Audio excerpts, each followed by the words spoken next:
আপনার ঠিক আছে? ঠিক আছে বলি।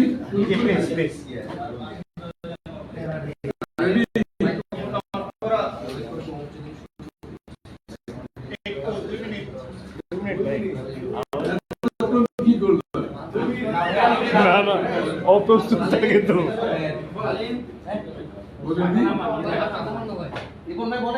ঠিক আছে, আমি তো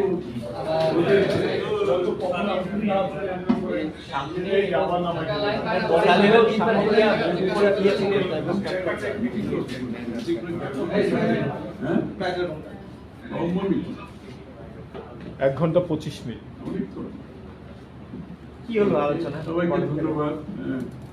আমাদের ব্রাজিলের অ্যাম্বাসেডর সাহেবের সাথে দীর্ঘ দেখেছেন 1 ঘন্টা 1.5 ঘন্টা কাছাকাছি লম্বা মিটিং হয়েছে এবং লম্বা হলেও আমার মনে হয় বস্তুনিষ্ঠ আলোচনা হয়েছে দুই দেশের সম্পর্কের মধ্যে।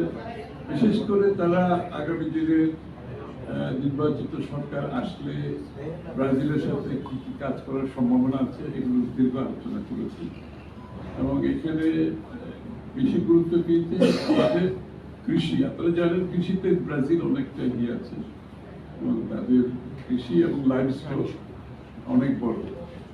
সেখানে কিভাবে আমাদের আগামী দিনের আমাদের সহযোগিতা কোন কোন ক্ষেত্রে করা যেতে পারে এবং কৃষির ক্ষেত্রে একটি বিশাল সম্ভাবনাময় দেশ যেহেতু ব্রাজিল। তো বাংলাদেশের কৃষিতে আমাদের তো আমরা ভালো করছি কৃষিতে, কিন্তু আমাদের তো অনেক বড় একটা জনসংখ্যা। এই জনসংখ্যাকে আমাদের যদি আমরা যদি আত্মনির্ভর হতে চাই কৃষিতে, তাহলে আমাদের কৃষিকে আরো সামনের দিকে এগিয়ে নিয়ে যাওয়ার জন্য আমরা কি করতে পারি এবং ব্রাজিলের সাথে এই সহযোগিতার মাধ্যমে আমাদের কৃষি এবং লাইফ স্টকে আমাদের যে কোঅপারেশন করার সুযোগ, বিশাল সুযোগ আছে।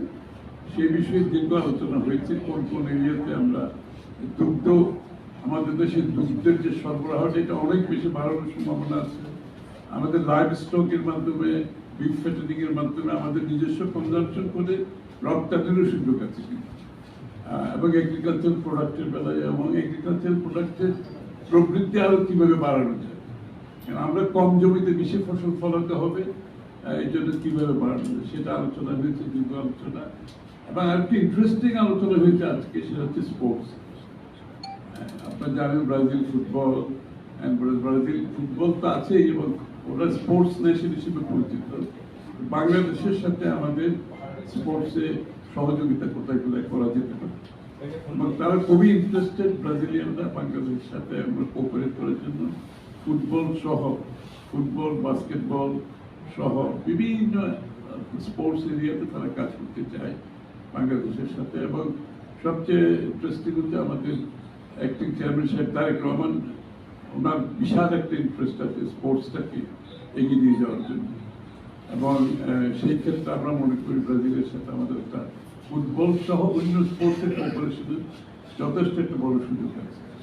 তো সেই জায়গাটা আমরা কাজ করবো, সুযোগ যখন সময় মতো যদি সুযোগ পাওয়া যায়। এই দুই এরিয়াতে মোস্টলি আর এমনি ওভারঅল দুই দেশের মধ্যে সাংস্কৃতিক ইত্যাদি ইত্যাদি আলোচনা হয়েছে। এই তো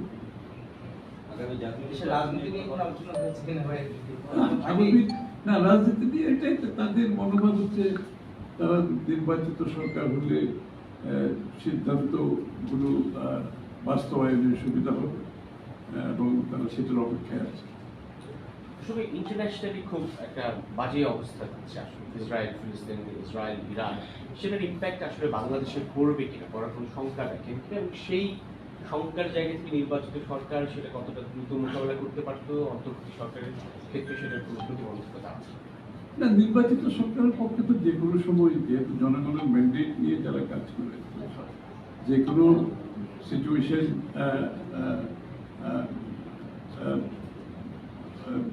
যে কোনো সিচুয়েশনে কাজ করার জন্য নির্বাচিত সরকারের জন্য তো সেটা অনেক সহজ। স্বাভাবিকভাবে জনগণের আস্থা নিয়ে, জনগণের সমর্থন নিয়ে কাজ করতে হয়। সুতরাং আন্তর্জাতিকভাবে যেটা হয় সেটা তো আর বাংলাদেশের নিয়ন্ত্রণের বাইরে কোনো ঘটনা ঘটে।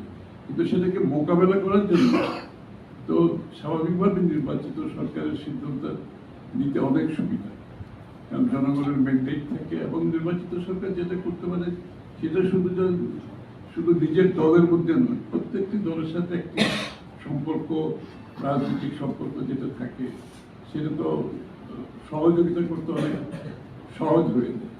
কারণ সকলের সাথে তো আমাদের রাজনৈতিক সম্পর্ক আছে, আমরা ভিন্ন দল করলেও একটা জিনিস যেটা বিএনপি আগামী দিনে বিশেষভাবে মনোযোগী হচ্ছে, আপনাদের মাথায় রাখতে হবে, সেটা হচ্ছে বাংলাদেশের রাজনৈতিক সংস্কৃতিতে একটা বড় পরিবর্তন, যে আমরা জাতীয় স্বার্থে আমরা সবাই ঐক্যবদ্ধ থাকবো। আপনারা নিশ্চয়ই লক্ষ্য করেছেন আমরা প্রতিটি ক্ষেত্রে যাতে একটা ঐক্যমতের পরিপ্রেক্ষিতে যে কথা বারবার বলছি, যে জাতীয় স্বার্থে যে জায়গাতে আমাদের ঐক্যমতের প্রয়োজন সেই জায়গাতে আমরা জোর দিচ্ছি। সুতরাং বিশ্বের যে সংকটগুলো হচ্ছে এখানেও আমাদের কিন্তু ঐক্যমতের প্রয়োজন আছে, যে জাতীয় স্বার্থ যেখানে বিঘ্নিত হবে আমরা ঐক্যমতে আসতে হবে, এবং বিশ্বের সংকটে যখন মোকাবেলা করতে হবে আমাদেরকে সেখানে একটি জাতীয় ঐক্যমত থাকতে হবে।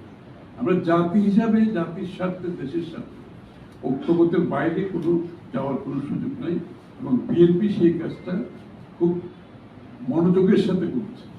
আর দ্বিতীয় হচ্ছে রাজনৈতিক কালচারে আমরা পরিবর্তন, সংস্কৃতি যেটা চাচ্ছি, একে অপরের প্রতি সহনশীলতা এবং অপরের সাথে ভিন্নমত পোষণ করেও তার প্রতি সম্মান জানানো, তার মতামতের প্রতি সম্মান জানানো, এই কালচারটা আমরা আনার চেষ্টা করছি, এবং এটা অত্যন্ত গুরুত্বপূর্ণ। এই সহযোগিতা, এই কালচার আমরা ফিরিয়ে আনতে না পারলে শত সংস্কারও কিন্তু কাজ হবে। আমাদের রাজনৈতিক সহনশীলতা, পরস্পরের সাথে মতবিরোধ, মত পার্থক্য থেকেও একে অপরের প্রতি যাতে সম্মানবোধ আমরা না হারাই, সেটা অত্যন্ত গুরুত্বপূর্ণ।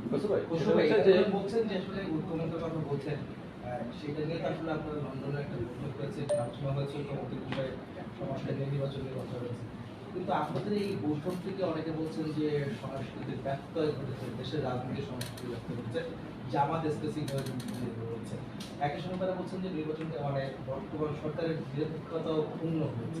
এটাকে আপনারা কি বলেন? প্রশ্ন আসছে না, এটা আমি তো অন্য কোন দলের মতামতের উপর আমি কিছু বলতে চাই না, কিন্তু একটা জিনিস আমি বলছি একটু আগে যেটা, যে সকলের মতামত দেওয়ার অধিকার থাকতে হবে, কথা বলার অধিকার থাকতে হবে। আমাদের মধ্যে মতৈক্য না হলেও, মতভেদ থাকলেও অপরের বক্তব্যের প্রতি আমাকে সম্মান থাকতে হবে। আমি অতটুকুই বলছি। ওই প্রসঙ্গ থেকে যদিও এটা আমরা যে আজকে ঐক্যমত্য কমিশনের বৈঠক চলছে, আমরা যতদিন জানতে পেরেছি যে স্যার যেটি রাজনৈতিক দল আসেনি, তো যাই হোক সেটা তো আপনি তো রাজনৈতিক কালচার পরিবর্তনের কথা বলবেন। এখন যেটি বিষয় হচ্ছে এই ঐক্যমত্য কমিশনের দ্রুত ঐক্যে পৌঁছে আপনারা মনে করেন নির্বাচনের জন্য যে সরকার থেকে নির্বাচন কমিশনের নির্দেশনা দেওয়া দরকার, যদি ফেব্রুয়ারিতে নির্বাচন হয় কিংবা যে সময় হয় সেই নির্দেশনাটা তো জরুরি, সেটা কি দ্রুত ঐক্যমত্যে পৌঁছানোর পরে নির্দেশনাটা দিবে নাকি আরো দ্রুত সময়ে সেই নির্দেশনাটা দেওয়া না, একটা বিষয় যে আমার মনে হয় রমজানের আগে নির্বাচনের ব্যাপারে একটা জাতীয় ঐক্যমত আছে, সবারই মতামত আছে, সে জায়গাতে দ্বিমত আছে আমরা মনে করি না। এখানে সবাই ঐক্যমত, কারণ এটা বিভিন্ন কারণে এই জায়গাতে আমরা এসেছি এবং জাতীয় এখানে ঐক্যমত প্রদর্শন করছে। আমি মনে হয় এই সিদ্ধান্ত করে জাতি অত্যন্ত, আপনারা নিশ্চয়ই আমার চেয়ে ভালো জানেন, জাতি কিন্তু অত্যন্ত আনন্দিত এরকম একটি সিদ্ধান্তে আসার পরে সবার মধ্যে একটা স্বস্তি ফিরে আসছে, এবং এই জায়গাটার মধ্যে কোনো অসুবিধা আমি দেখছি না। আর দিনক্ষণ যেটা, সেটা তো নির্বাচন কমিশন তারা ডিক্লেয়ার করবে, সেটা তো আর সরকারের বলতে পারবে না, আমরাও বলতে পারবো না। সেটা হ্যাঁ, সেটা তো নির্বাচন কমিশন থেকে আসবে এবং আমরা সেটা অপেক্ষা করি। এবং আমি নিশ্চয়ই কোনো একটা সময়ে আগামী দিনে এই নির্বাচন কমিশনের পক্ষ থেকে একটা দিনক্ষণ ঘোষণা করা হবে। সেটা হচ্ছে আন্তর্জাতিক, এটার জন্য একটু আমাদের একটু ধৈর্য থাকতে হবে, তাই না? একদম অস্থিরতার মধ্যে সার্বক্ষণিক থাকলে তো চলবে, একটু তো ধৈর্য ধরতে হবে, একটু সহনশীল হতে হবে। তাহলে আমার মনে হয় আমাদের মধ্যে আস্থারও একটা ব্যাপার আছে। আমরা যদি একেবারে আস্থাহীন হয়ে যাই, সেটা কিন্তু কোনো, আমি যে কালচারের কথা বলছি, যে সংস্কৃতির পরিবর্তনের কথা বলছি, আমরা সহনশীলতা, রেসপেক্ট থাকে, সেটার জন্য আমরা একটু ধৈর্যও থাকতে হবে, তাই না? একদম অস্থিরতার মধ্যে থাকলে তো সমস্যা, এবং এটা কোনো জাতির জন্য এটা কাম্য নয়, একটা অস্থিরতার মধ্যে দিন কাটা। আমাদের মধ্যে আলাপ আলোচনা হয়েছে, একটু ধৈর্য ধরি এবং আমরা সঠিক পথে যাব। জাতি অবশ্যই একটা গণতান্ত্রিক পথে চলছে, আমরা সেটা সমাধান করতে পারবো একটা সুষ্ঠু নির্বাচনের মাধ্যমে। বাংলাদেশের গণতন্ত্র ফিরে আসবে, অতটুকু আস্থা আমাদের সকলকে রাখতে হবে। বুঝতে পারি, সেটা হচ্ছে যে মানে ফেব্রুয়ারিতে নির্বাচন জাতি মোটামুটি একটা আশ্বস্ত হয়েছে, তো আন্তর্জাতিক পরিস্থিতি সেটা আসলে বাংলাদেশের নির্বাচনকে কোনো প্রভাবিত করতে পারে কিনা? আন্তর্জাতিক পরিস্থিতির সাথে আমাদের নির্বাচনের তো কোনো সম্পর্ক নেই। নির্বাচনটা আমাদের অভ্যন্তরীণ ব্যাপার, এটার সাথে আন্তর্জাতিক পরিস্থিতির কোনো সম্পর্ক, কোনো কারণ নেই। না বলতে পারবো না। আমি আজকে আছি বলে। ঘুমাইতে পারছি না। হ্যাঁ, আমি তো 4-5 দিন ছিলাম না, সুতরাং তোমাদের অনেক কিছু জমা থাকতে পারে না। আমার কোনো সমস্যা নেই। এখন ঘটনা হচ্ছে যে আজকে অনেকটা এই ইস্যুতে দেখছি আসলে প্রসঙ্গ এসেই যায়। গত অনেকদিন যাবত তারা আন্দোলন করছে এবং গতবছর তিনি মেয়রের ব্যানার লাগিয়ে তিনি দায়িত্ব পালনের এটা মত বিনিময় করছে সাংবাদিকদের সাথে, সেগুলো কিন্তু আলোচনা সমালোচনা হচ্ছে এবং সরকারের যে অবস্থান, আদালত রায় দিয়ে দিল, গেজেট প্রকাশ করে নির্বাচন কমিশন, বাধাটা কোথাটা নিয়ে উঠবে বা শপথ নেওয়ার জায়গা থেকে আপনাদের প্রেসটারটা কি? না না, এই জায়গায় কিন্তু তো আইন বলতে পারে যে কোর্টের রায় হয়েছে, নির্বাচন কমিশনের পক্ষ থেকে সব, সুতরাং সবাই একটা অপেক্ষায় আছে। আমরা আমরা দেখি সরকার কি সিদ্ধান্ত নেই, একটা অপেক্ষা করি, একটু ধৈর্য ধরি। আমরা সরকার কি সিদ্ধান্ত দেয় আমরা অপেক্ষা করি। আমরা নিশ্চিতভাবে সরকার আইনের শাসনে বিশ্বাস করি, তো আমরা সবাই বিশ্বাস করি, সুতরাং আমরা একটু ধৈর্য ধরি, আমরা দেখি সরকার কি সিদ্ধান্ত দেয়। হয়েছে, তোমার প্রশ্ন উত্তর হয়ে গেছে। আমরা অপেক্ষা করি সরকার কি সিদ্ধান্ত দেয়, আমরা নিশ্চয়ই। নির্বাচনের সময় যেটা আসছে তারিখের বিষয়টা অনেকটা তো নির্ধারণ হয়ে যাচ্ছে যে ফেব্রুয়ারিতে শুরু হতে পারে। এখন নির্বাচন কমিশন টাকা দিতে পারে সরকার, সরকারের তরফ থেকে কোনো বার্তা দেওয়া যায় কিনা নির্বাচন কমিশনকে যে নিশ্চয়ই আমি নিশ্চয়ই যে সরকারের সাথে নির্বাচন কমিশন কথা হবে এই ব্যাপারে। একটা বিবেচনা প্রসূত আলাপ আলোচনা হয়েছে, কথাবার্তা হয়েছে, সিদ্ধান্ত হয়েছে। আমরা একটু ধৈর্য সহকারে এগোতে থাকি। আমি মনে করি সব কিছু সমাধান আগামী দিনে হবে এবং সময় মতো দেশে নির্বাচন হবে, দেশে গণতন্ত্র ফিরে আসবে, জনগণের যে ভোটাধিকার, মানবাধিকার আর মালিকানা ফিরে পাওয়ার যে যার জন্য এত ত্যাগ স্বীকার করেছি আমরা এতদিন, সেটা আমরা সময় মতো হয়ে যাচ্ছে এবং দেশ সেদিকেই যাচ্ছে, সেটা আমরা বিশ্বাস করি। আজকে আপনাকে ছুটি দিচ্ছে। এক উত্তর হচ্ছে ধৈর্য ধরতে হবে। সব কথার এক উত্তর হচ্ছে ধৈর্য ধরতে হবে। আজকে আপনি ধন্যবাদ।